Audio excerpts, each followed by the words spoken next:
Today's show is pre-recorded. Y'all know what time it is. Y'all don't know, y'all better ask somebody. Hat on, suit on, looking like a dapper dog, giving them microphone, dressed like $1 million, diamond things in its cuffs. Y'all tell me who could it be but Steve Harvey? Everybody out there listening to me, put your hands together for Steve Harvey. Put your hands together.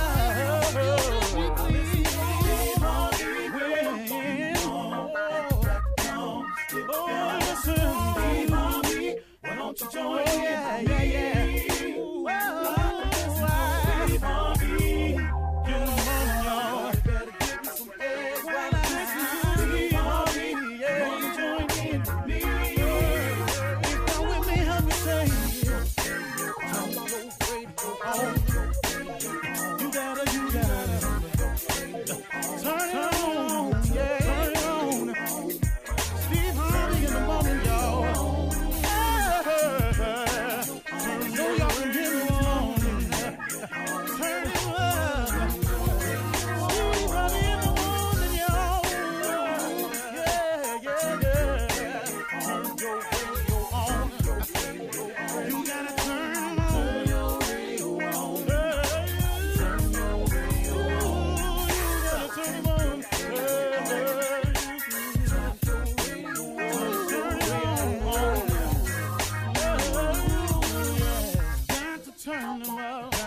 Steve Harvey got to turn them out. Got to turn them out. Harvey turn them on to the morning, y'all.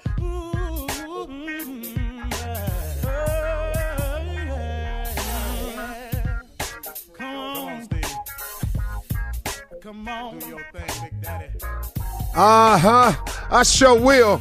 Good morning, everybody. You are listening to The Voice. Come on, dig me now. One and only Steve Harvey. Man, got a radio show. Man, yeah, I do. Steve Harvey got a radio show because I can't tell it to you any other way because God has been so very amazing to me. But the same God, and there is but one, that same God is, can, and will be amazing in your life if you just allow it to happen.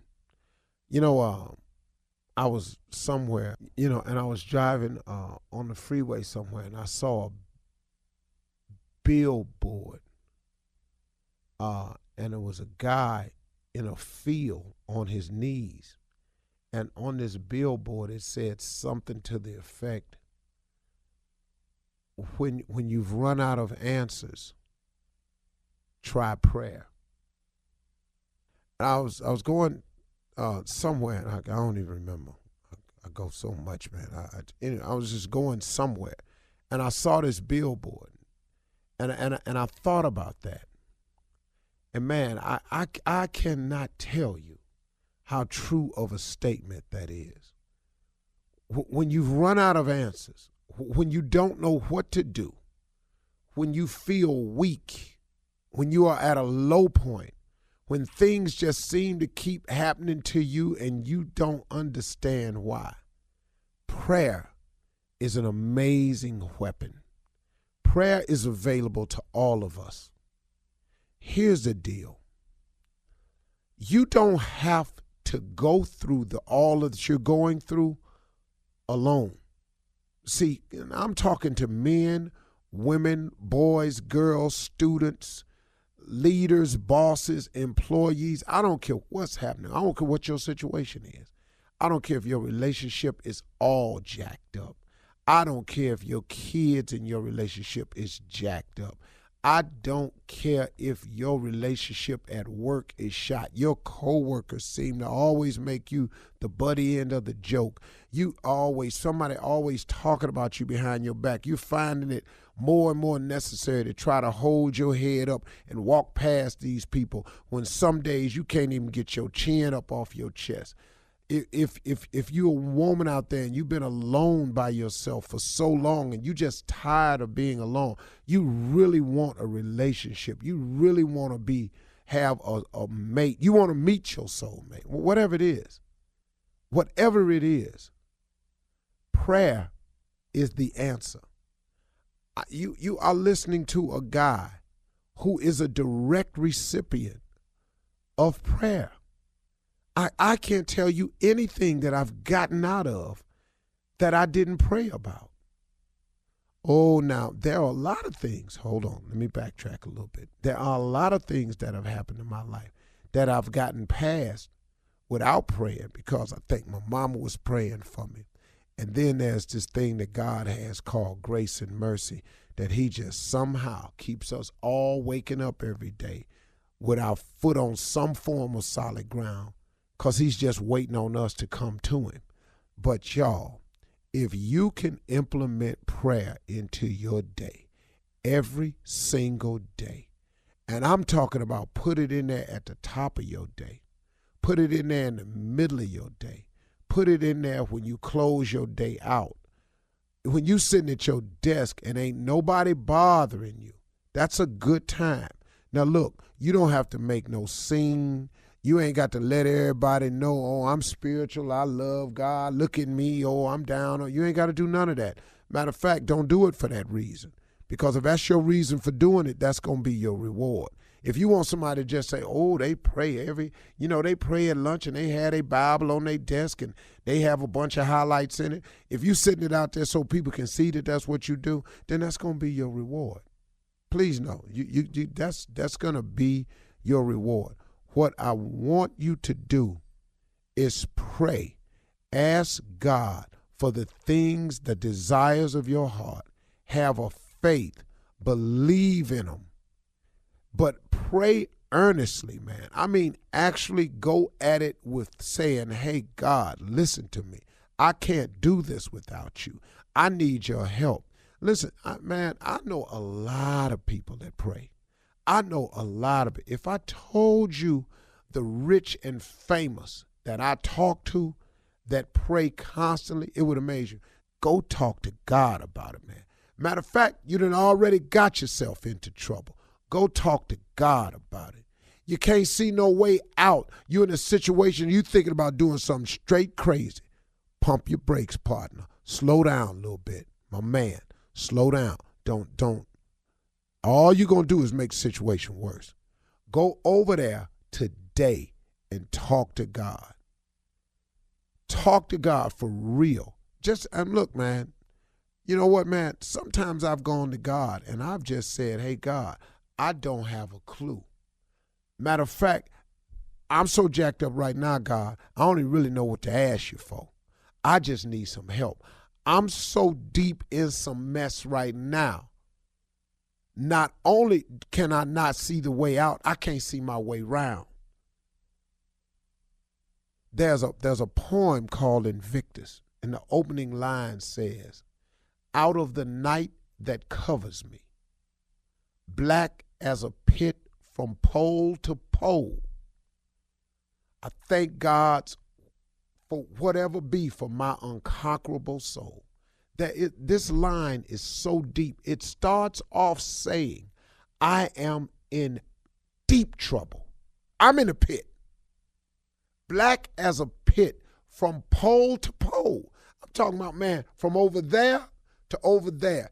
It's pitch black. And man, you ever been in that situation before, y'all? Because I have. I'm talking about black as a pit from pole to pole. God is there. God is available. God is always standing by. He just wants you to come to him. See, he's been coming to you a whole lot of times. He's presented himself. I can't tell you how many times. He's shown you how good a God he is. He's given us all grace and mercy without us asking for it. He's gotten you through some things, and you looked up and boy, oh man, I don't know how the hell. Okay, that's cool. I'm cool. No. That wasn't cool. That was God. Pray, man. When you out of answers and you don't know what to do, pray. If you see some trouble coming, pray. If you done already got into it, pray. If you don't know the answers, pray. If you can't see no way out, pray. Pray, man. Talk to God. Don't make a scene, just talk to God. All right? Very important.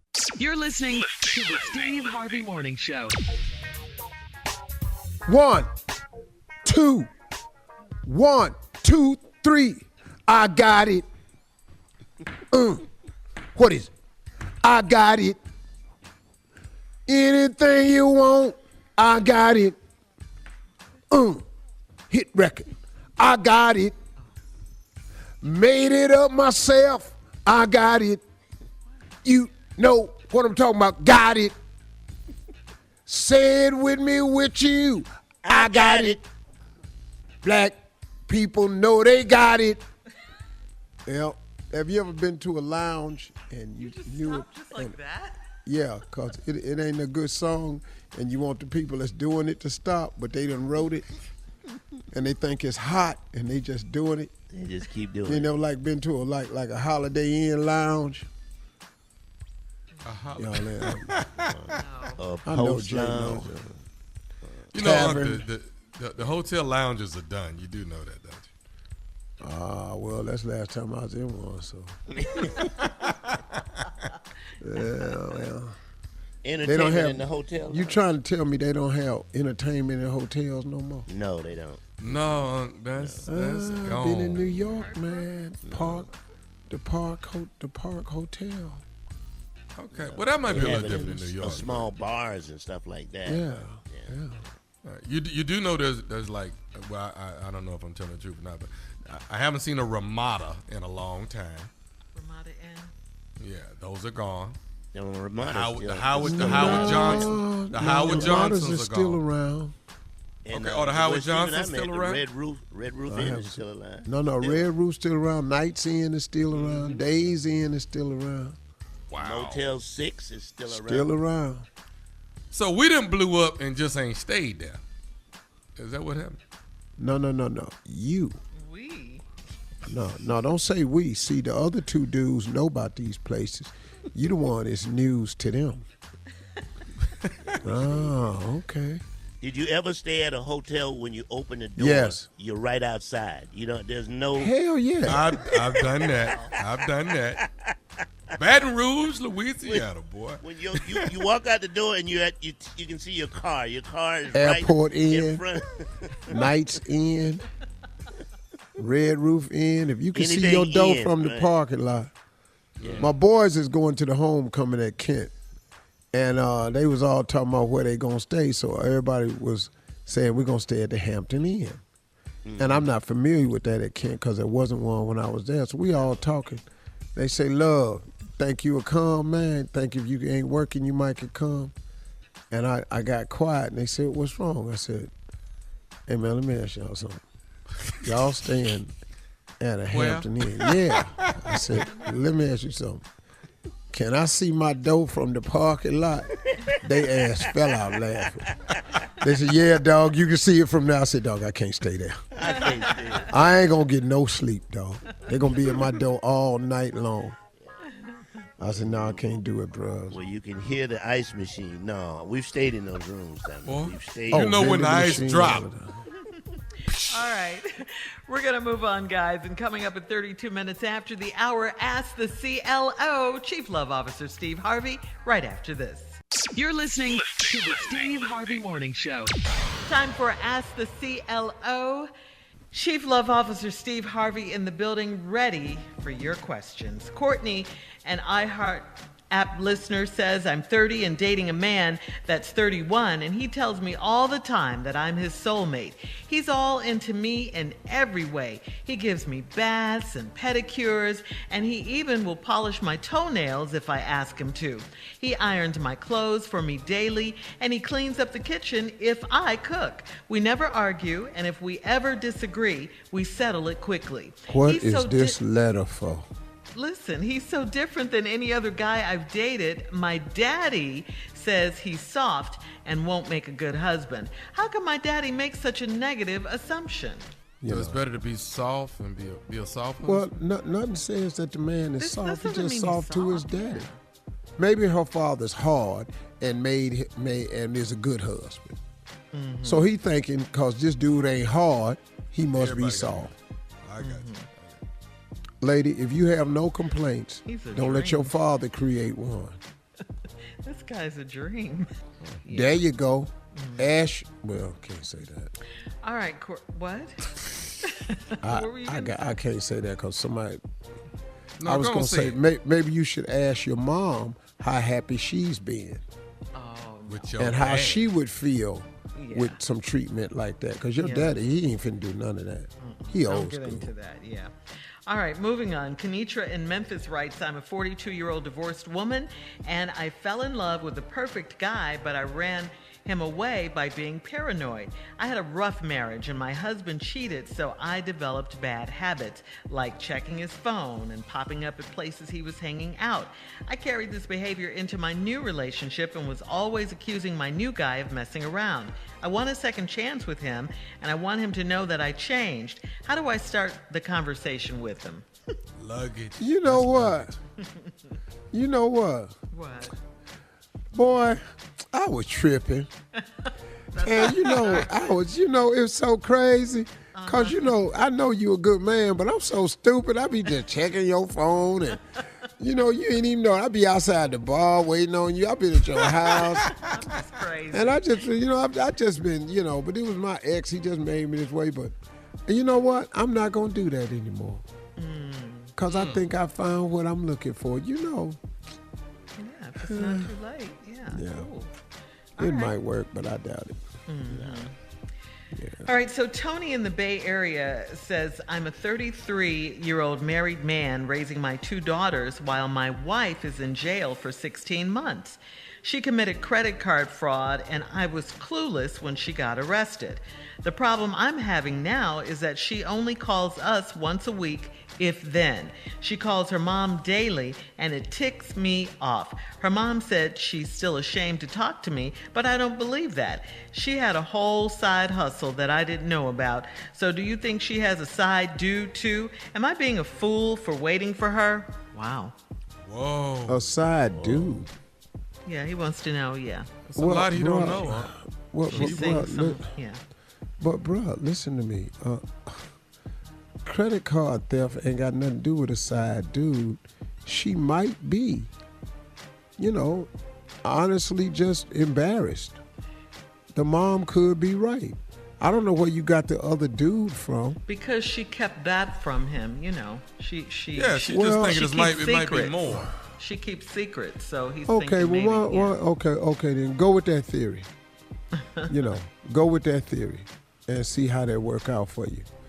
Sometimes being paranoid about stuff that you have no facts on, it's a waste of time. It's like worry. Why you tripping yourself out about something that you don't even have the facts? But Uncle, if she lied about that, what he thinking is she probably have some more skeletons. That's what it is. Well, excuse me, but nephew Tommy, cause you lie about one thing, don't mean that you lie about everything. Well, normally when I lie, I keep No, lying. Shirley, no. Cause you Shirley lie about one agrees with me on thing. this. You usually have, when you tell one lie, you got to tell another lie, but you're the CEO. I'm just saying this. Because you lie about one thing don't mean you'll lie about all things. Now, if you want to accept the paranoia and act on it, then go ahead. But the woman might not have nothing to do with no other dude. She called once a week. She embarrassed. She called her mama daily. How close was y'all before she went in? Apparently not as close as he thought they were. Why was you doing all this anyway? Why was she doing all this anyway? Something else is going on, bro.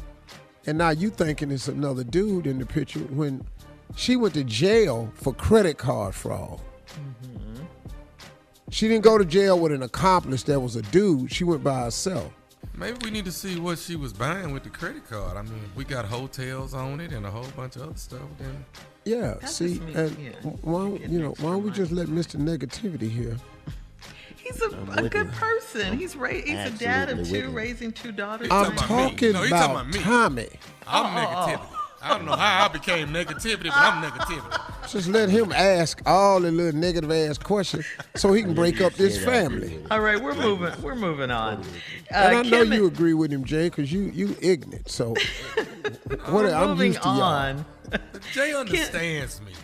Let's get to this one. Kim in Huntsville says, I'm 52 and I recently met a 55-year-old man on an online dating site.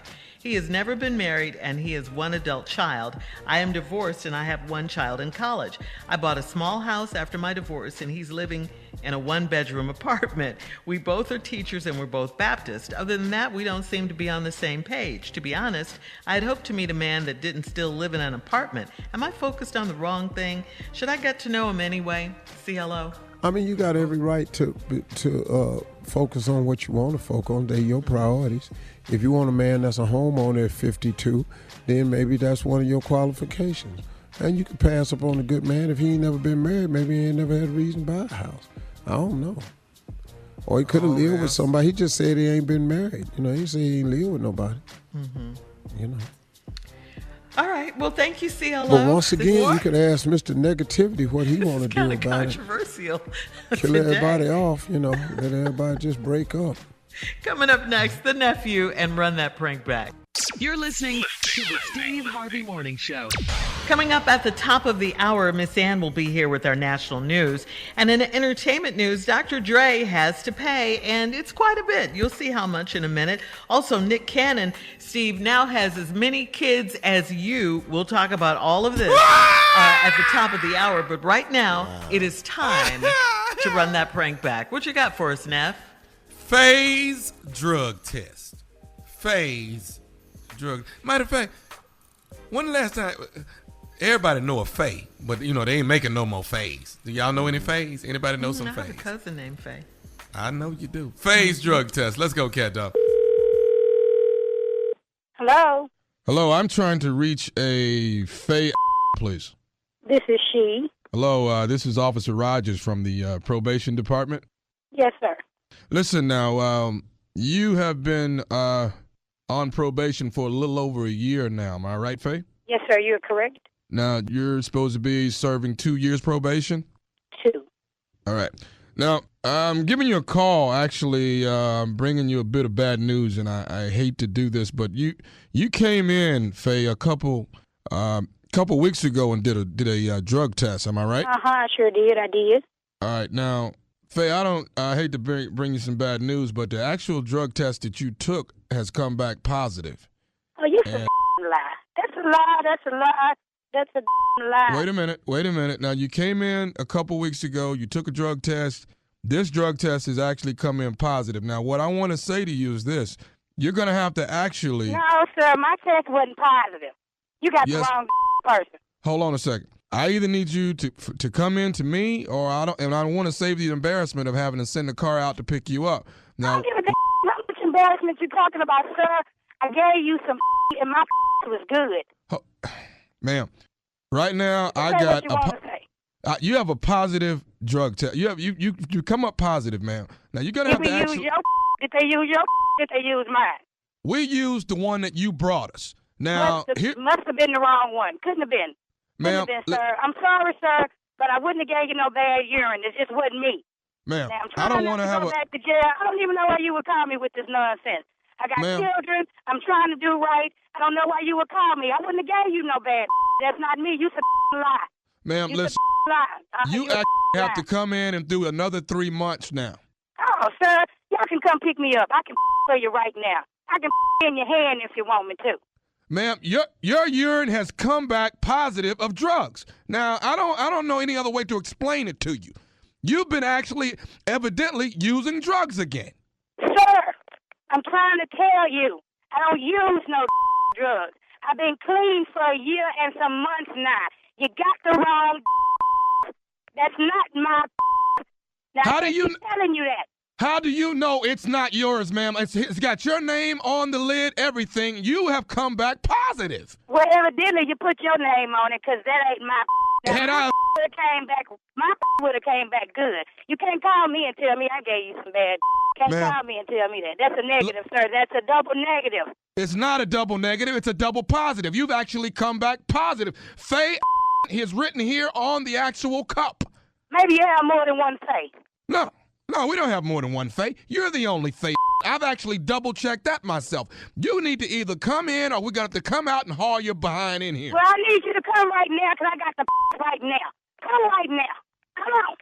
Are you trying to tell me that if I come and pick you up and take your urine now, your urine is going to come up negative? Is that what you're saying? I'm telling you that. You're double positive with that. My urine is going to come up negative. Ma'am, I hate to, I don't want to come out, haul you in front of your family, but you're actually going to be coming in and you're going to do 3 months. That's all I can tell you. I don't have confidence, sir. You got the wrong Faye Allen or you got the wrong. It's one of the two.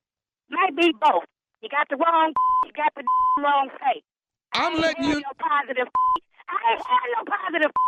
I'm trying to tell you, I got kids. I mean, I ain't had no positive.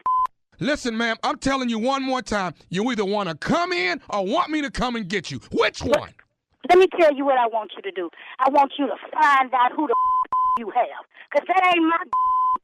Don't call me no more and tell me nothing about you got some that is not good. I gave you some good.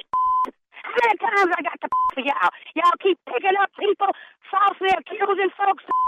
Y'all had me saying some time, miss my children. Now I'm hot. I've been giving you good and you still want to with me. I'm tired. I ain't gave you no bad. Don't call me no more with no like that. And where is my probation officer? You say your name is what? My name is Officer Rogers. Sir, I don't know Officer Rogers. Like I said, you might be the reason why the came back positive. You might be the reason.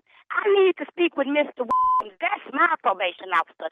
Officer Williams. No, I have clean at all times. Mr. Rogers, you shouldn't be calling me. I should be calling you because I'm going to have to come down and haul your behind in myself. Well, you can bring your on. And when you come, you bring Mr. with you. He'll let you know I don't have no positive. You can come to my job. You know what? There's one more thing that I need to. Bring your on. Come on right now. Come on. I got one more thing I need to say to you. Are you listening to me? What is it, sir? This is Nephew Tommy from the Steve Harvey Morning Show. You just got pranked by your sister, Allen. I know one thing. Y'all play too much. Y'all play too much.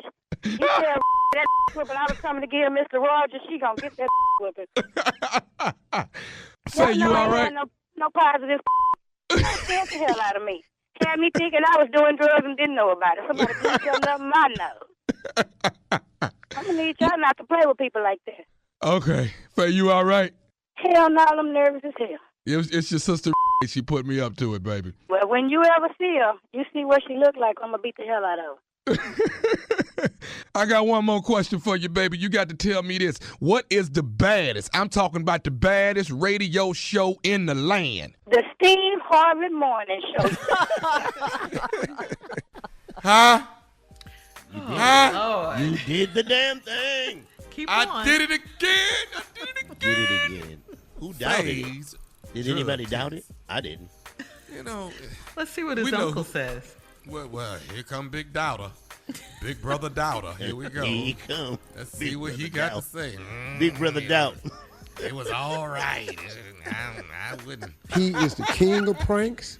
I accept that. I entitle him that, and I go on about my business. I have told him what's going to happen. He ain't listened. He going to keep treading on that thin water till it happens.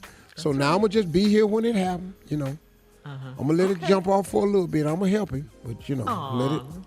So are you saying it's bound to happen? Is that what you're saying? It's bound inevitable. Yes. No, Jay. What he is saying is if I'm getting asking. whooped, he going to let somebody get 4 or 5 licks in before he jump in. That's what he's saying, Jay. But well, I got to make sure point. that's what's happening. Yeah. No, that You're is the missing point, Shirley. No, I ain't missing the point. He ain't missing it. No, not you're going to jump in and help him. That's the point. After I get hit 4 or 5 times, though. That's not the point. Coming up at the top of the hour, we'll have entertainment news and national news with Miss Ann Tripp right after this. You're listening to the Steve Harvey Morning Show. Well, guys, there's been a really big development in Dr. Dre's legal battle involving spousal support for his soon-to-be ex-wife, Nicole Young. After a year of back and forth over whether there was a prenup in place, the judge has ordered Dr. Dre to pay close to $300,000 a month, okay? What? Mm-hmm. What? Oh, Father of God. All the money he's got, you think that's a lot? I don't. Okay, $300,000 a month, or approximately $3.5 million a year. He's supposed to pay that to Nicole starting August 1st on a temporary basis until the pair can negotiate terms of their divorce settlement. In addition to the monthly payments, Dr. Dre will pay for her health insurance and pay all of the expenses for the Malibu and Pacific Palisades homes. The payments are ordered to continue until she remarries or enters into a new domestic partnership, or none of that's happening. One of them dies. Her health is she sick? What is health insurance? You gotta have health insurance. Oh my God! So $3 million a year? 3.5, yeah. Don't forget the half. $3.5 million a year. He's a billionaire, isn't he? And she can't pay her insurance out of that. What's she getting? Look, you heard what the judge said. I'm just asking. I'm sure Dr. Dre asked these questions. Sir? I'm sure he did. How much is your insurance? It's nothing compared to this. Are you sick? Are you sick? Not at all. It's got to be a deductible. I mean, what do you think, Steve? Come on, I want to hear it. I'm going to address Bitter Man and El Cheapalistic. Here's the situation. Come on. Okay. I am telling you right now, Dr. Dre is smiling from ear to ear. He got off. You're right. So that's you are talking about $300,000 a month. You know how much money this man is worth? Yes. Secondly, she gets the house, the mansion, and he has to pay all the expenses. Are you all not forgetting that this woman was with him when he built this empire? You're right. So she is entitled to a share of it. Also, this is the house where his children have grown up in. What man worth his salts will take his children from their home? That's fair. The expenses to run the house is $18,000 a month. I don't know if you all remember, but he sold Dre Beats for close to, I think, $1.something. $3 billion, I thought. $3 billion. He's making somewhere to the tune of $700,000 a year, maybe could be more. 700 million a year. Right. If you tell me that I got to give this woman $3.5 million and them houses, you're doing the happy dance. I'm talking about all over the place, and I'm sure he okay with giving her that. I think we need to sell this house. I think that's our problem. But maybe it's just me. Where's she going? It is just you. Where will they have children? Yeah. They don't live there no more. Them kids is grown. They grew up in that house. When you go back to see your mother, you want to go home. When the house I grew up in, we got tenants in there. We ain't in there no more. I have a rude surprise for you, son. What? You can't ever get a divorce. I'm not. And I'm not, honestly. You can't ever get a divorce. You're in the state of Texas. You've been married more than 9 years. I got a surprise for you. Oh, boy. All right. Yeah, you ain't going to like it. Listen, we got to check in with Miss Ann now, Steve. Ladies and gentlemen, Miss Ann Tripp. Ooh, I'd like to divorce myself. Anyway, I wouldn't get anything. This is Ann Tripp with the news. Good morning, everybody. Opening ceremonies at this year's Olympic Games are underway right now. First Lady Joe Biden's over there in Tokyo, and she's cheering on our athletes. By the way, about 100 of the 613 U.S. competitors are vaccinated. No spectators are going to be allowed over there either. So it's kind of really going to be real different. Meanwhile, health officials here say that just over the past 2 weeks, the number of COVID cases have more than doubled across the country. CDC Director Rochelle Walensky says the problem is fewer people are getting vaccinated, and this new form of the virus is a bad one. Compared to the virus we had circulating initially in the United States at the start of the pandemic, the Delta variant is more aggressive and much more transmissible than previously circulating strains. It is one of the most infectious respiratory viruses we know of and that I have seen in my 20-year career. Ooh, the CDC reports that only 56% of American adults have received at least one dose of vaccine. The overwhelming majority of coronavirus deaths in the U.S. right now among those who are not inoculated. vaccinated. Right now, the White House stands with the CDC in saying that vaccinated people don't need a mask, but people who have not been should wear masks to protect themselves and other people. State of Mississippi asking the U.S. Supreme Court to overturn the 1973 Roe v. Wade decision legalizing abortion. A Florida lawyer has filed a suit contending that when cities and state governments maintain Confederate monuments on public land, that it's an endorsement of white supremacy that taxpayers have to pay for. The suit filed by Jacksonville attorney Earl Johnson Jr., whose father, by the way, was one of the Reverend Dr. Martin Luther King's lawyers. Johnson's suit argues that the 13th Amendment, which abolished slavery, should also block the funding for monuments to slavery on public land. If it goes the way I want it, we will finally, once and for all, get the Confederacy off of welfare. Johnson hopes that a ruling in his favor would take Confederate statues off the public dole. Bootleg blaze in Oregon, now the third largest fire in that state in more than 100 years. Smoke from it and other blazes sending smoke and haze across the country.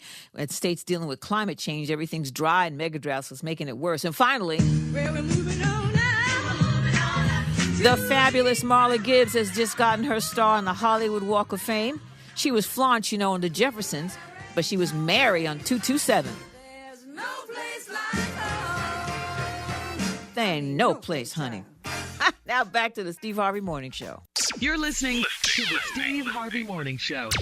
All right, so guys, Steve, our buddy Nick Cannon is one proud daddy. You got to say that about him. He just announced the birth of his, count 'em, seventh son, his seventh child, I should say. Nick posted a picture of the newborn on Instagram and wrote, "Introducing Zen Scott Cannon, a.k.a. Z Chillin'." Nick's children have been a topic of discussion lately after having 4 children with 3 different women within a year's time. But Nick hasn't offered any explanations on this. In a recent interview, he said he's fully aware of the situation and having all these children is actually intentional on his part. Intentional. So, have a baby by me, be a millionaire. Have a baby by me. Yep. I was wondering why Nick had so many jobs like you, Steve. I mean, 7 kids? He's got the Masked Singer, Wildin' Out. He's got a radio show. He's coming out with a new talk show. Now I see why. Yeah, to support these children. Well, that ain't why. He's talented. He just got work. Oh, of course he's talented. I love Nick Cannon. Love him. That's going to be an enjoyable process, though. With kids, yeah. Enjoy it, Nick. A set of twins with Mariah Carey. I mean, he's going to be a great dad, so, Yeah, he said it was intentional on his part. That's interesting. Might as well say that. Well, hell, they're here now. Yeah, and children are a blessing. We got to say that as well. So congratulations. Congratulations. Time 7. Y'all got a lot in common, though, but y'all both got a set of twins. Mm-hmm. Both, that's about it. That's about it. You have 7 children, both of you. Talk show. Radio show. That's about it. Wildin'. You be wildin' sometime. I mean, yeah. That's about it, huh? Yep, all that. But, I mean, Eddie Murphy has, 10? I think he has 10 children. 10? I thought he had 11. Yeah, he has 10. So, I mean, I haven't heard anything from Nick other than, this statement that he said he's fully aware of the situation and that all these children were intentional on his part. So he can take care of them. He definitely can. He's got a lot of, God doesn't make mistakes. Absolutely not. Absolutely not. So, So how many kids you got, man? 3 grown out the house. But they still ask for money every now and then. Again, congratulations going out to Nick Cannon. Coming up at 34 minutes after the hour, I don't know if you guys have seen this, but we're going to talk about it. The slave master themed engagement photos that are trending. They are circulating. Wait until you hear about this right after this. You're listening to the Steve Harvey Morning Show. This story right here, guys, And interracial couples' slave master themed engagement photos are making their rounds across the internet and social media. Now, just have you seen these? Have you seen these? So paint the picture for us. In one picture, a black man, you've seen it, Steve. Yes. In one picture, a black man appears to be dressed in slave clothing as he hovers over to plant a kiss on his white wife, who's wearing a pre-Civil War style dress. He put some burlap on? In a few of the slave-like photos, it looks like the couple is standing on a sugarcane plantation where the black groom is pictured shackled in chains, okay? I mean, this is just so bizarre, so strange. We don't know. They tried to create a storyline for the photo shoot, which is, of course, insensitive and racist, both of those things. They added this caption: 1842, days passed and everything changed. Our love got stronger and stronger. He was no longer a slave. He was part of the family. Wow. What? But you know what it is? So that's supposed to make those pictures better? It's, what? To me, it's the same process as Bennigan, where that company, they'll put out racist pictures, and then they'll apologize for them. So now they're getting the press, we're talking about it, and then they'll probably apologize later on. So it's all about just getting people to see it. But this is like the dumbest thing ever. At what cost? Come on. It's a testament to the ignorance of both of them. It's ignorant on her part to want to even portray her potential husband that way. It's ignorant on her part. But I'm more disappointed in him. I got her. Coming from her forefathers were slave owners. I got it. But yours was slaves. And to make light of it, like you falling in love with this slave master. Are you kidding me, man? The thinking of your stupid ass to want to call this white woman your master, and then for her to be okay with calling her black ass man her slave, both your sick ass families. And I'm gonna tell you one other thing. I bet you both their families was going, are they crazy? What? Have they lost their rabbit ass mind? No one stopped them. In some of the comments that were posted, Steve, they were saying they were even mad at the cameraman for taking these pictures. They were even mad at the cameraman. Why don't we just go ahead and make him a slave for 60 days? Let's go on, put him through the course. Put him through it.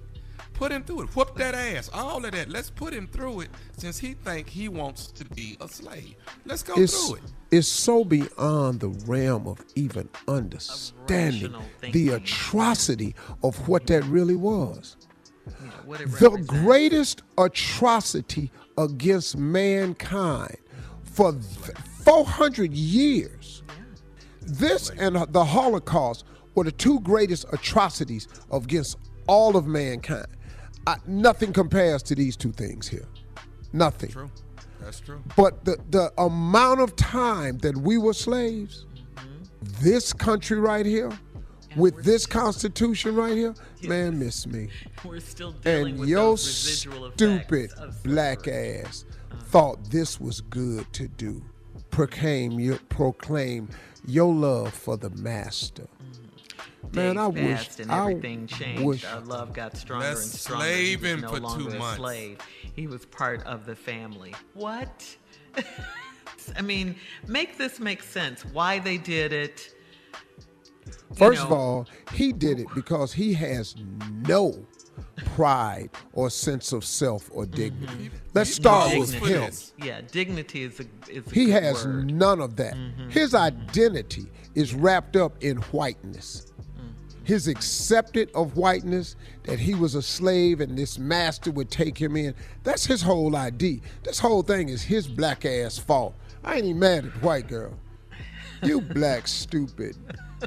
All right, listen, coming up next, we're moving on. It's getting tense up in here. We're moving on. Coming up next, the nephew and the prank phone call. I want to whoop his ass. Right after this.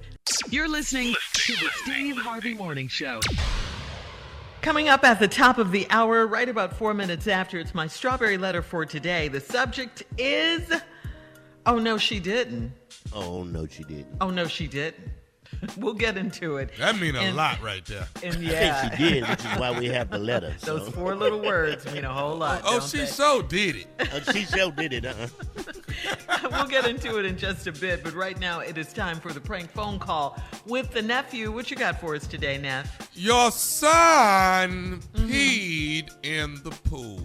Oh, no, he didn't. Let me take some time one more time. I'm going to say that again. I said your son peed in the pool. Let's go, Kato. Amen. As you know, last year. Let's go, Kato. Hello? Hello, I'm trying to reach, can you hear me? Yes. I'm trying to reach Anastasia. This is she. How you doing, man? Listen, I'm Glenn, the lifeguard over here at the pool, here in the apartment complex. Yes, sir. Do you have a son named? Yes, sir. Is everything all right? Yeah, everything is fine. I mean, a quick question, ma'am. We got a situation here with. What's going on? We're not going to be allowed to let him swim here at the pool in the complex anymore. What? We got what you mean? Your son. I mean, he swims here pretty much every other day. You know, I'm always here seeing him swim.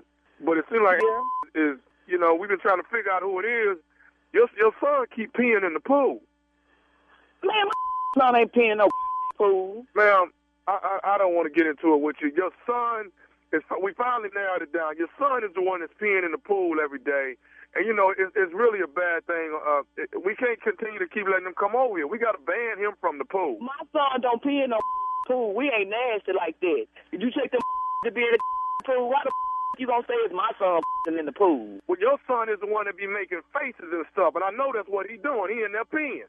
Your son is the one that's peeing in the pool. You making faces? He be making faces, so I know he in there peeing. What that got to do with a He can be making faces because pool cold or something. What the hell you gonna say he's in the pool because he making faces? Man, I'm not gonna go back. We're not laughing like that. I teach my kids better than that. He ain't in no pool. Hey, lady, I'm not gonna. All I'm saying is he can't come over here and swim anymore. He's banned from the pool until we rectify this problem. Now, as long as I'm paying my when he gonna be in that pool, and we don't in no pool, when he gonna be down there tomorrow. Matter of fact, I'm bringing all my kids to the pool. No, we gonna all in that.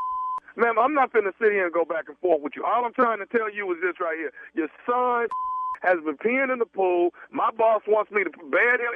If he's not the one, then we will allow him to come back later. But right now, we're singling people out, and your son, you know, it just seems like he's the one that's doing it. What you say your name was? My name is Glenn. I'm Glenn the lifeguard. That's who I am. Now, what's your real name? Glenn what? Because I'm supposed to be calling me. You ain't got no business calling my phone talking about my son no fool. I'm not at liberty to give my last. I'm not at liberty to give my last name. The bottom line is we can't have your son in the phone. What? But you at liberty to call my phone, but you can't give me your own name. Okay, listen, I'm not. All I'm supposed to do is call you and let you know that we banned your son from getting in the pool. I don't give a what you talking about. You can't ban my son from playing the lifeguard. Get a real job, a summer job. Do you got a job at all? Calling my phone, you silly. You know what? You ain't about and you can't stop nobody from coming to pool, and we gonna be down there tomorrow again. And if we did in the pool, do your job and clean that out. Man, let me say this to you: if your son comes to the pool tomorrow and get in the pool, I'm snatching your son out of the pool. I wish you would. I wish you would. You don't need a lifeguard. You snatch my son out of the pool. I wish you would. What time the pool open at 10 o'clock? We gonna be there at 9:30. You got me up. Come out, you gonna snatch my son out of the pool. You done lost your mind. Somebody be in the pool. You done lost your mind. Hey, lady, the problem is your whatever. son has been singled out. All the other kids are pointing at and saying he's the one that's doing it. Your son is the one that's peeing. Whatever. He's peeing in Whatever. Okay. For right now, all I'm asking you is keep your son away from the pool for the next 2 weeks. If we find out that it's not him, we'll allow him to come back, okay? He ain't staying away from no pool for 2 weeks, and if he do, he gonna come back and do some more pool. I'm gonna tell him the whole 2 weeks worth of and go back to that talking about my son in the pool. You can tell by his face. You send where your boss at? How the you supposed to be watching for life? You watch in the pool. You unlock your mind. You must not know who the you talking to. I will be down there tomorrow. Me and I don't find my kids, and they don't get in the pool too. Know who you not bringing all them kids over there, getting them in the pool. Let me tell you something. Don't you bring them kids over there and bring them in the pool. No, none of your children. I don't give a what you say. You don't run. You a lifeguard. Get real. Listen, lady. I'm not gonna continue to go back and forth. I got one more thing I need to say to you, and I'm done. Okay? One more thing, and I'm done. You ain't got to say to me. I do have one thing I do need to say to you. What the you got to say to me? I need to say this. This is nephew Tommy from the Steve Harvey Morning Show. You just got pranked from your homeboy. You.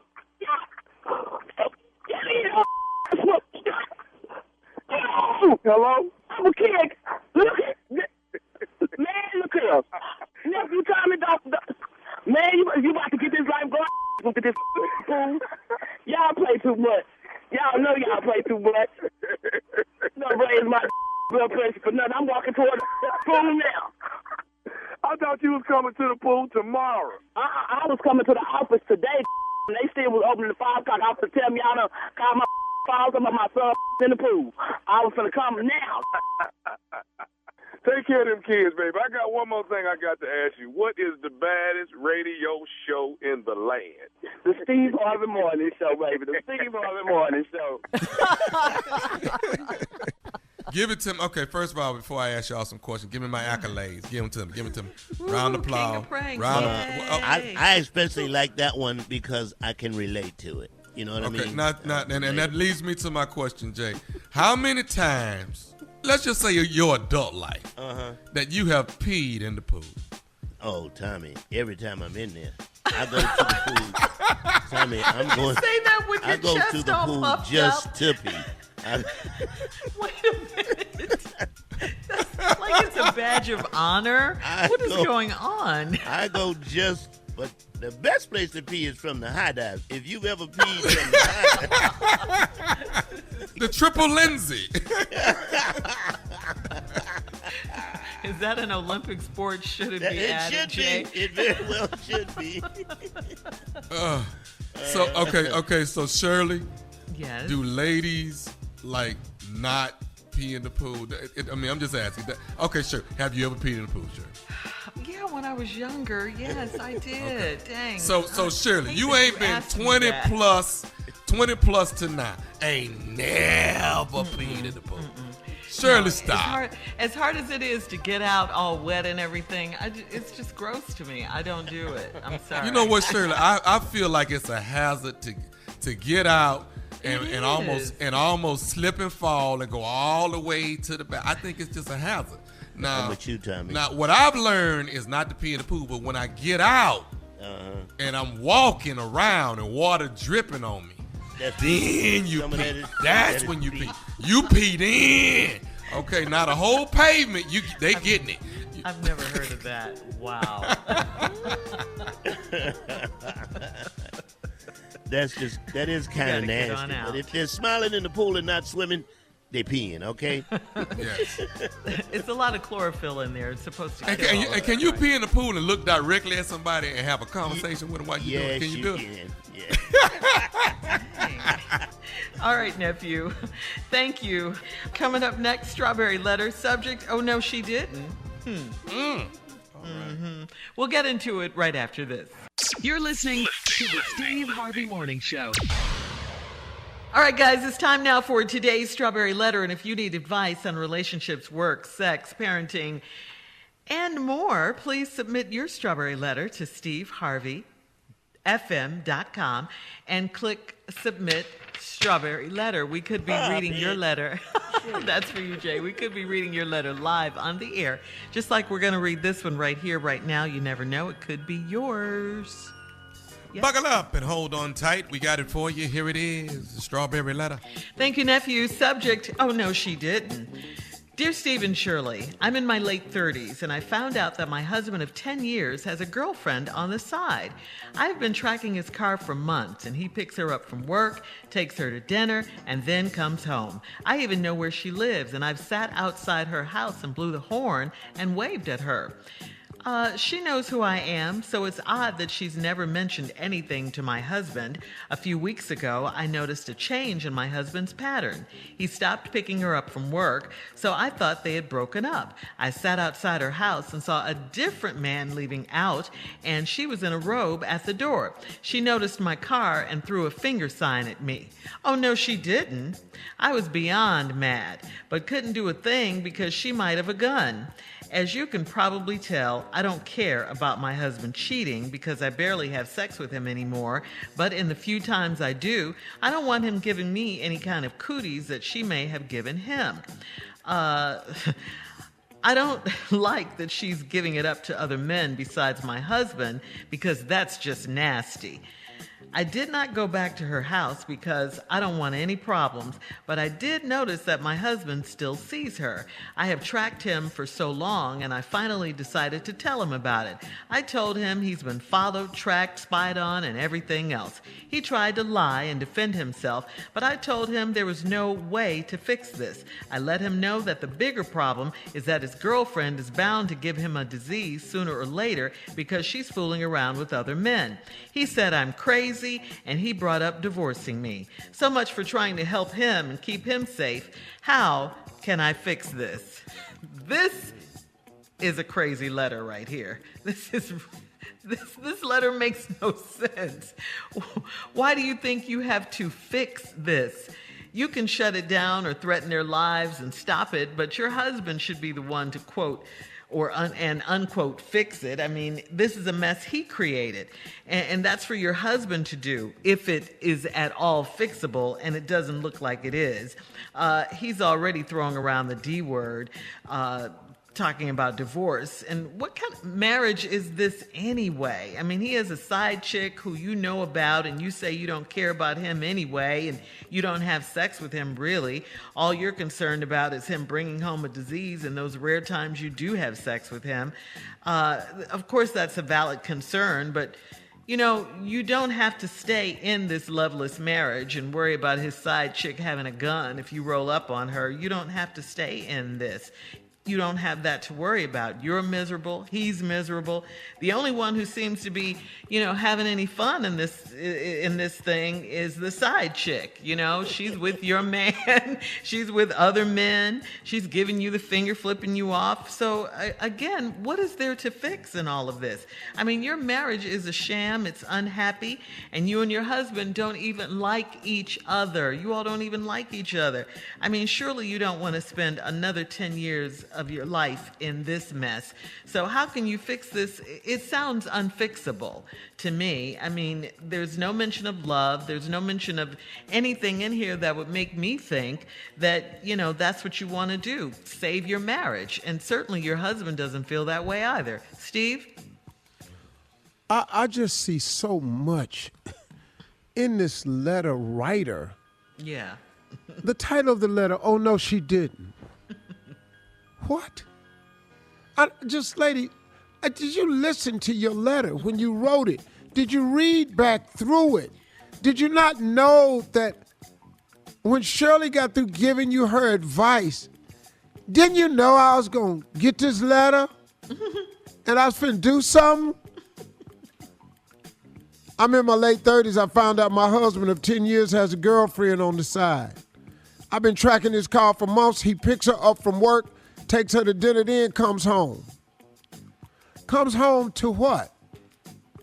No hell, no fury, no notes, no car windows, no poison in the food, and you ain't tried to stab him. He come home and then y'all what? Nothing. I even know where she lives, and I've sat outside of her house and blew the horn and waved at her. What is you waving at her for? What? Why are you outside this woman's house blowing the horn, waving at her? She knows who I am, so it's odd that she's never mentioned anything to my husband. What? That's your concern? Right. It's odd to me that she's never mentioned anything to my husband. Wait a minute. That's the odd part? Wait a minute. You didn't see nothing odd about him picking up her up from work and taking her to dinner, then coming home, and you letting him live? Then you didn't think it was odd that when you blew the horn and you waved at her, she ain't come out and y'all talk? She doesn't care. She knows who I am, so it's odd she never mentioned anything to my husband. A few weeks ago, I noticed a change in my husband's pattern. He stopped picking her up from work, so I thought they'd broken up. Oh, I sat at our house and saw a different man leaving, and she was in a robe at the door. She noticed my car and threw up a finger at me. Oh, no, she didn't. What? Hold on, we'll have part 2 of Steve's response coming up at 23 minutes after the hour. Today's Strawberry Letter subject, oh no, she didn't. We'll get back into it right after this. You're listening to the Steve Harvey Morning Show. All right, come on, Steve. Let's recap today's Strawberry Letter subject. Oh, no, she didn't. This one of the Yes, dumbest she letter did. writers we done had. Oh, no, she didn't. Done found out your man got a husband, got a girlfriend for 10 years on the side. And he pick her up from work, take her to dinner, then he come home without any consequences. None. He just come home. I even know where she lives, and I've sat outside her house and blew the horn and waved at her. What is you waving at her for? She went on back in the house. So she knows who I am. So it's odd that she ain't never mentioned anything to, my husband. Your husband? It's odd that she ain't mentioned nothing to him. I can't believe you ain't said nothing to his ass. I really can't. What kind of sister are you? It don't even get no better in this letter. A few weeks ago, I noticed a change in my husband's pattern. He stopped picking her up from work. So I thought they had broken up. Oh, I bet you was relieved about that. You didn't have to go tracking no more. Uh-oh. But I sat outside her house, and I saw a different man leaving out, and she was in a robe at the door. She noticed my car and threw up a finger sign at me. Oh, no, she didn't. You mad at her throwing up at the finger at you. Skip the fact that your husband been picking her up, taking her to dinner, screwing her. And the part you mad at is she had on a robe and threw a finger up at you at the door. She said I was beyond mad. But I couldn't do anything about it because she might have a gun. Oh, on top of all this, now you scared. Boy, you live in shame and fear. As you can probably tell, I don't care about my husband cheating because I barely have sex with him anymore. He still does, but just barely. But barely have sex with him. But in the few times I do, I don't want him giving me any kind of cooties that she may have given him. Listen to this next ignorant ass line. I don't like that she's giving it up to other men besides my husband. What? What did you just type? Lady, you really typed this to some people? I mean, if you telling it to somebody, I could see somebody going, what did you just say? But when you type it, that takes an extra level of concentration, and then you press send. You send it to us. I don't like that she's giving it up to other men besides my husband because that's just nasty. Can I tell you something in this letter, man? This lady is mad at all the wrong stuff. Wrong things. You just mad at everything the wrong damn way. Look, I did not go back to her house because I don't want any problems. All the problems is at your house. The cooties is at your house. The cheater is at your house. But I did notice that my husband still sees her. What? I have tracked him for so long, I finally decided to tell him about it. And I told him he's been followed, tracked, spied on, and everything else. He tried to lie and defend himself. But I told him there was no way to fix this. He ain't trying to fix it. I ain't heard in your letter where he trying to fix it. I let him know that the bigger problem is, whoa. There's a bigger problem than your husband cheating on you, taking another woman to dinner, then coming home to you. Here's the bigger problem, is that his girlfriend is bound to give him a disease sooner or later because she's fooling around with other men. Now, I bet that'll hurt your ass. He said I'm crazy. He's right. And I brought up divorcing me. So much for trying to help him. Wait a minute. Whoa, lady. What did you just say? So much for trying to help him. What are you trying to help him for? What are you trying to help him do? So much for trying to help him and keep him safe. How can I fix this? Wait a minute. Let me make this perfectly clear. You a fool. You a fool. How can I fix this? What are you trying to fix? Why are you trying to help him? He ain't trying to fix it. But see, you mad at all the wrong things, lady. You mad because he pick up, and you ain't mad because he pick up from work and take her to dinner and then come home. You ain't mad at that. You really mad at that. It's odd she ain't never mentioned to her husband that you blow the horn and wave at her.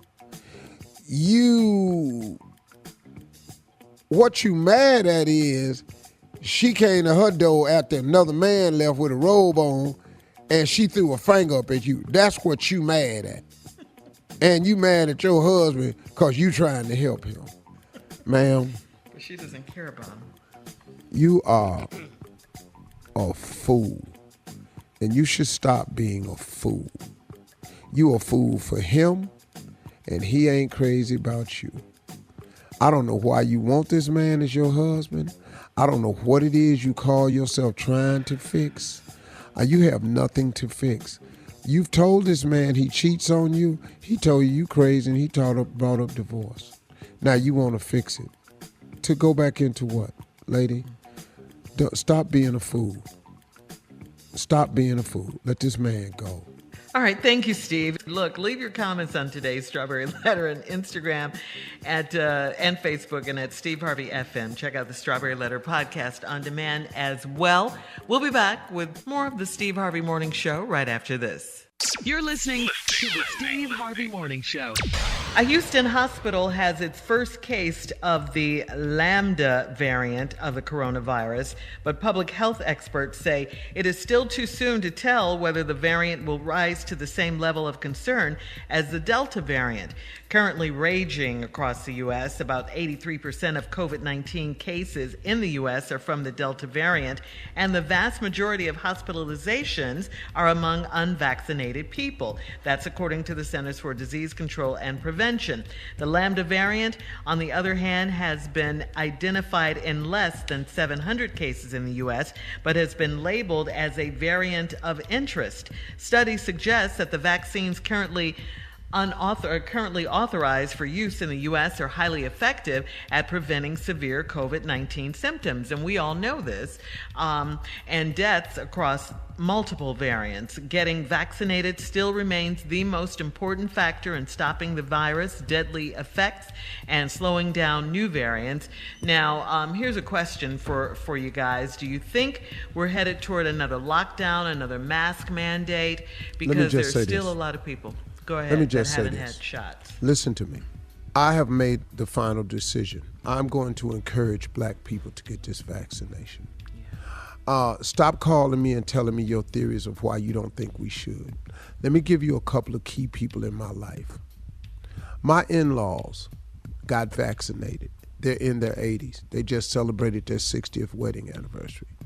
They contracted COVID from their live-in, from their nurse that comes to their house every day.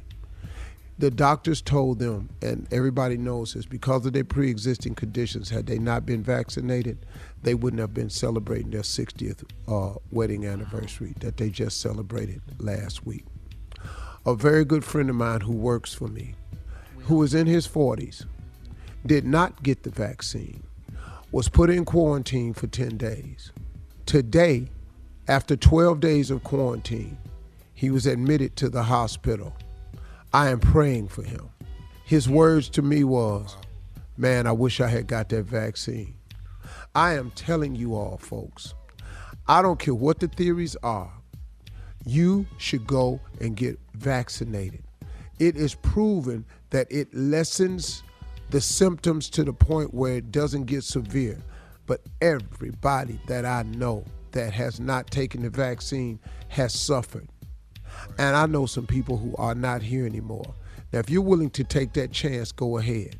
But you may pass on this virus to somebody that you really don't want to lose, who may not be as strong as you. So I am suggesting to all people to go and get your vaccination, period. Black people are dying twice as much, and we are suffering from severe conditions 3 times as much. All right. I mean, well said, Steve. Coming up, more of the Steve Harvey Morning Show right after this. You're listening to the Steve Harvey Morning Show. All right. The creative director of the opening ceremony of the Olympic Games in Tokyo was fired yesterday. This is one day before the event is set to take place. So much is going on in Tokyo right now. His name is Kentaro Kobayashi. He had previously been a member of a popular comedy duo. He was terminated after a video of a comedy routine he performed back in the 90s surfaced, in which he appeared to joke about the Holocaust. We found out that Mr. Kobayashi, in his own performance, has used a phrase ridiculing a historical tragedy, said the Olympic Organizing Committee president. We deeply apologize for causing such a development the day before the opening ceremony and for causing troubles and concerns to many involved parties, as well as the people in Tokyo and the rest of the country. He added, Kobayashi's dismissal is the latest in a series of high-profile firings and resignations of officials involved in the Tokyo Games. He's done. What'd you say, Tom? Done. Yeah, he's done. He's done. I'm kind of on the fence here. Yeah, I wanted to ask because, you as comedian. I mean, oh my God, man. Who was this guy? Probably not as knowledgeable, probably wasn't where he is in life now. Yeah. I mean, look, people, you got to get saved from something, you know, and you losing your job. This person, you know, if he apologized and said, hey, look, man, I was younger then, I was on the wrong side of the thought process, you know, that's not how I feel today. Oh my God, it's something I would never say today. And you guys, especially as comedians, man. so yeah, I mean, we talk about this a lot on and off the air. You know, are there some things, some subjects that you shouldn't, you know, touch upon? Are there things that are off limits? You know, sometimes you would think the Holocaust was one. Jay, there's a lot of things that just. There's a lot of things. Go ahead, Tommy.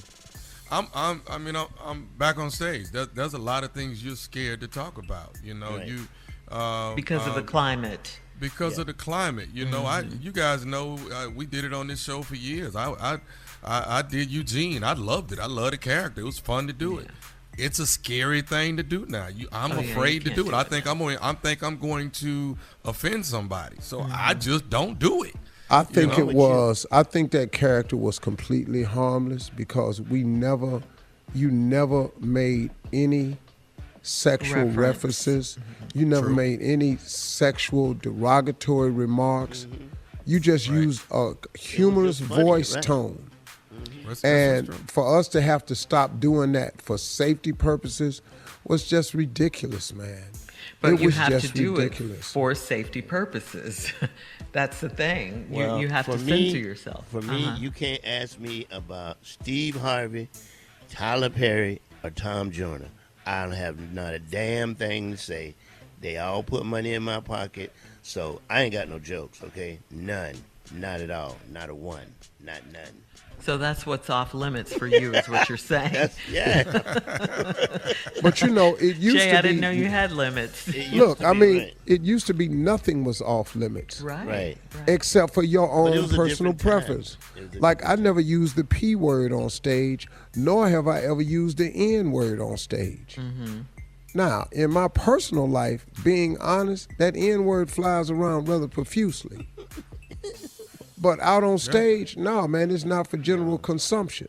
Right. Amongst me and the dudes I come up with, that's a different term. Yeah. But now you can't say it. No. You bet not to say it. You bet not. All right. We're moving on, guys. Coming up, we'll have more of the Steve Harvey Morning Show at 20 minutes after, right after this. You're listening to the Steve Harvey Morning Show. Well, we want to send a big congratulations out to a living legend. We all know and love her. We grew up with her, Miss Marla Gibbs. That is correct. On Tuesday, legendary actress Marla Gibbs received her star on the Hollywood Walk of Fame, and July 20th was officially declared Marla Gibbs Day in Hollywood. We know her work. It spans over decades. She is best known, of course, for starring in the 70s sitcom The Jeffersons as Florence and the 80s sitcom 227 as Mary, and many other classic shows. 98-year-old Norman Lear, the producer that developed The Jeffersons, was present for the honor. He said to Miss Marla Gibbs, "There is only one you, ma'am, and I'm thrilled to be here for you. Love you. You added time to my life, and for that, I could not be more grateful. Thank you." How nice. Great lady. Nice lady. Very nice lady. Yeah, excellent. I And met beautiful. all of them. I've even met Norman Lear. Oh, wow. I met Norman Lear at a function in New York, man. We were receiving awards at the same time. He had his little hat on. I walked to him and said, "Man, just thank you. You gave me some dope moments." But Marla Gibbs, living legend. Yes. Great woman, man. Sir. Beautiful sister. I met all of them. Sherman Hemsley, Isabel Sanford. I've had both of them on my show, the Steve Harvey Show. Wow. Very All right. fortunate, man, to have met those people, man, legends like that. Very fortunate. Yeah. Congratulations again to Miss Marla Gibbs. And we'll have more of the Steve Harvey Morning Show coming up at 33 minutes after the hour, right after this. You're listening to the Steve Harvey Morning Show. All right, Steve, introduce your friend. He's here. Ladies and gentlemen, the fool, We love J. him. Anthony Brown. St. Petersburg, Florida, July the 31st at the National Guard Armory. St. Petersburg, Florida. I said it right. It's correct. Anyway, I just was jotting down some things, and the question to all of us today is you country? Is you country? Here we go. Have you ever put your lips on a window fan? Yes or no? Yeah. Hell yeah. Hell yeah. Have you ever ate raw cake batter? Hell yeah. Oh, hell yeah. Have you ever taken a toilet paper roll and went, dit-dit-dit? Have you... Yeah. Have you ever drunk water out the spigot? Not the water hose, straight up to the spigot, all the way up to the house. I don't know what the spigot is. That's the spigot. That's the nozzle. That's because you ain't really country. Go ahead. You Jay, ain't I got country. That's why you don't know. Yeah. You don't know what the you don't spigot know none of is. this stuff. City We don't know what boy. a spigot is. Yeah. All right, here we go. Have you ever sprayed anything on a bug that wasn't bug spray? Hell yeah. Hell I done yeah. Lysol the hell out of bugs just to see if it'll work. Yeah. I jammed a bug up so bad with some furniture spray, some pledge. Was he shining? All right. Have you ever ate shaved ice out the refrigerator? That's the best ice. But you know that ice got so much lead in it, man. But we didn't give a damn. We ate it. But don't nothing taste like that. It's so good. You're right. Yeah. Have you ever played in a box? What? Oh, kid. Slid down a hill in it. What? Just an empty ass box? Yes. All right. Here's another one. Have you ever laid your clothes out the night before school? Yeah, What do you think you're talking about? Mine and my husband's. Oh, that still happened? Just the other day. You done laid your husband's clothes out? Yeah, just the other day. What are you talking about? Do y'all dress alike? No. Steve? No, we don't wear the same outfits. We have stuff that's similar. Yeah. But Y'all ain't got no shirt. Y'all ain't got no shirt that say Steve on the back and Marjorie on her back. Y'all ain't got that. Why would we It's cute do when that? couples do. I don't, it's cute when they do. You don't have a shirt that say his and hers and y'all pointing at each other. You don't have nothing like that. Okay, this is the last one. Okay. The last one. Have you ever played a serious game of That's My Car? Serious. I mean, till a fight might break out. No. Fault done broke out. All right. Coming up, our last break of the day and some closing remarks from the one and only Steve Harvey, our fearless leader at 49 minutes after the hour when we get back right after this. You're listening to the Steve Harvey Morning Show. All right, guys, here we are at the end of the day for our work day anyway. Yeah, it's the last break of the day. A long work of week that we put in, and here we are. Now we can rest on our laurels on all the work we did through the entire week. You come here so less that you don't even know that the phrase ain't a long work of week. It's a long week of work. Oh, yeah, you may be right. If you came more often, you know the order in which the slogan is said. But you only come in on the back end of the damn week, so you don't know what the hell the work was. But I can just say this. I'm just as tired.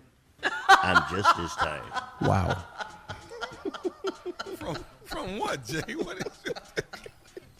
I may as well have worked all week. I may as well, because I'm just as damn tired.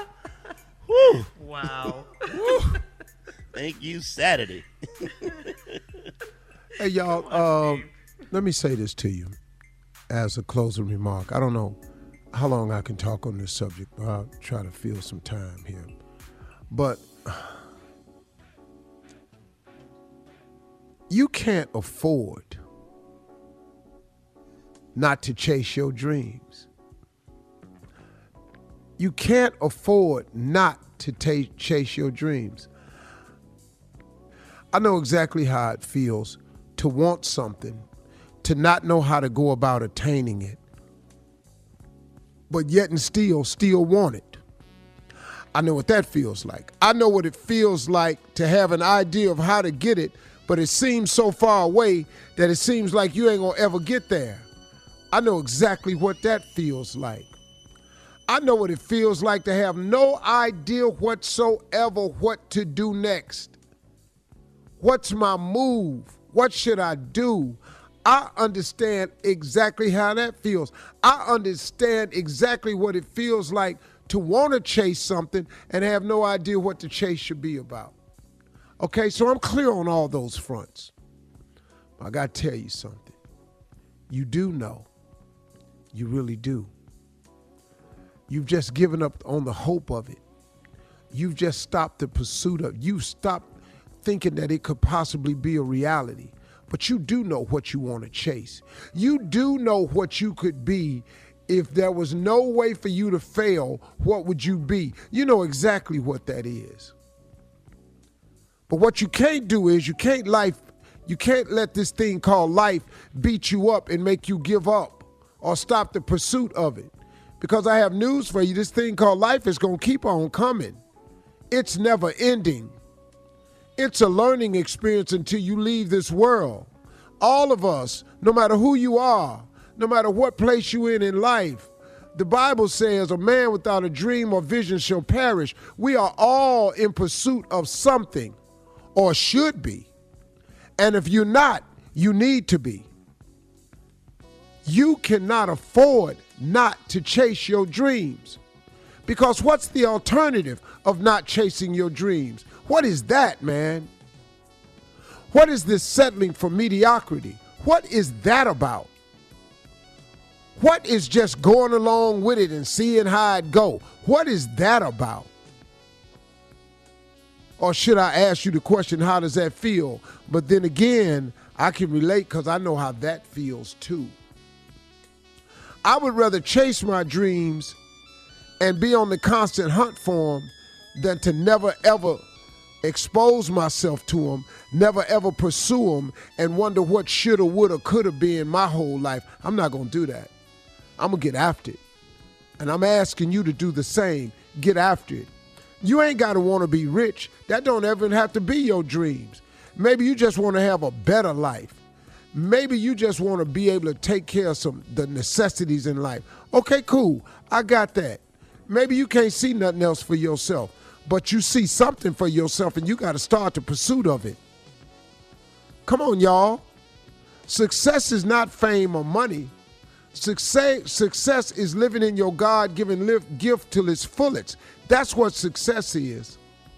Success ain't how far you've come, but how far you've come from where you started.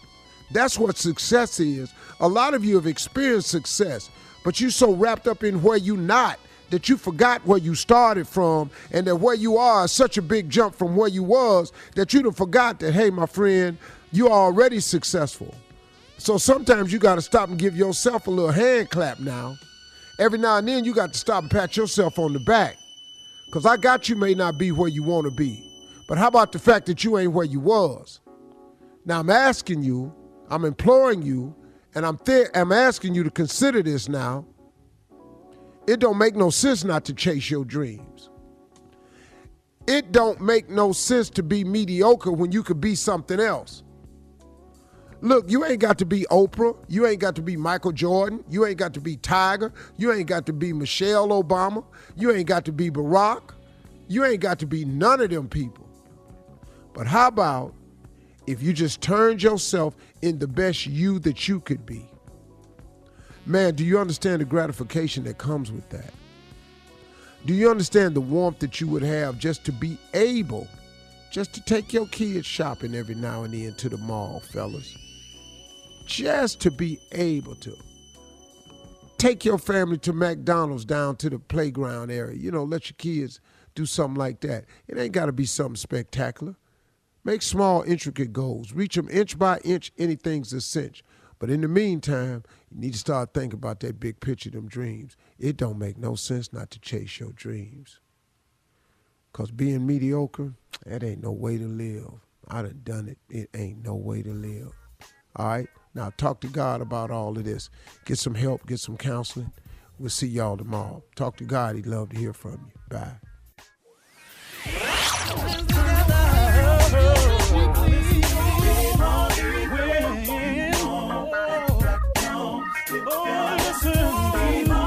For all Steve Harvey contests, no purchase necessary, void where prohibited. Participants must be legal U.S. residents at least 18 years old unless otherwise stated. For complete contest rules, visit SteveHarveyFM.com. You're listening to the Steve Harvey Morning Show.